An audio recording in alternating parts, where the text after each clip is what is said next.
The decision is nigh for the selection of this year's 4-H Grand Champion steer.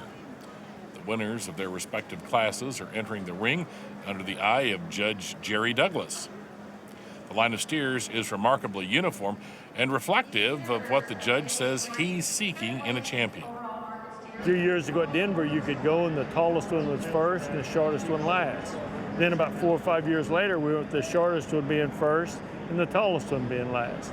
And at no time was the best one ever that extreme. Those cattle that are in the middle of the road seem to be the ones that function and do the best for us to pasture.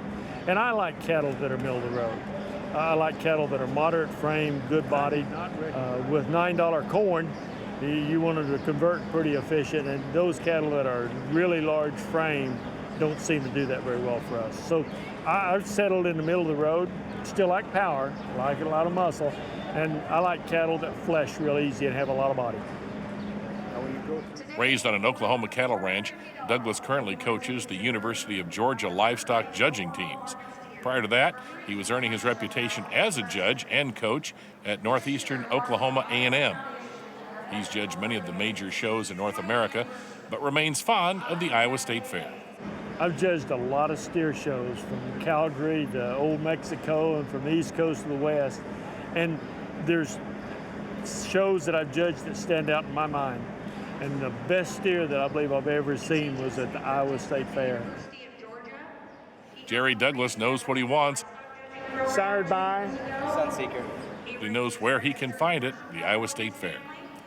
He's working through the line of extremely high-quality steers, got a cool look. making small talk with the exhibitors. What's his name? Skip. He's taking his time, but earlier he acknowledged to us he's already got a pretty good idea of which steer will be champion. If I get to the championship lineup and I don't know which 1 or 2 steers I'm going to use, then you probably don't need to hire me, because when I went through those cattle, there's 2 or 3 steers that just really stand out to me. And those are the cattle that they have a tremendous advantage coming back in. And, you know, those cattle that leave that impression on you, that hit you hard the first time, those are the ones that you really like. It's clear the group of cattle now in the arena is consistent with Jerry Douglas's criteria. The steers are all well muscled and thick in the hindquarters. Let's do a full circle, and when we come back, let's line them right down the middle, like from that arch. Yep. Sweetheart. Shadowed by IPTV cameraman Rick Fuller, he's now starting to focus on just a few steers. Every time I come up here, I'm impressed with the quality of cattle that I see. Not just in Getting one pretty breed, close now, Judge not Douglas just in is a wrapping up his remarks to the crowd. I'm just as impressed with the young people and the way you do business. He'll take a final look and slap the champion, although earlier he admitted the tradition is sometimes a source of anxiety. Every once in a while, we won't slap cattle because some of them will have attitudes, and you don't ever want to get a kid hurt. You know, regardless of how you used to do it. A lot of little bitty kids, I'll never slap their cattle. In big cattle, big kids and big cattle, there's still a danger there. But if those kids look like they have control, I think that adds a little excitement to the deal, because the kid, you know, that's his moment of glory, and can't ever get those back.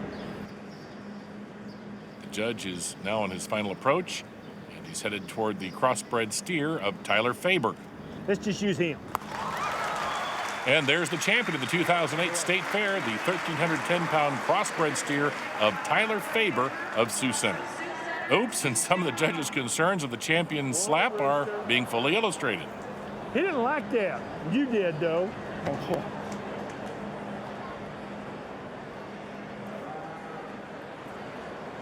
Oh.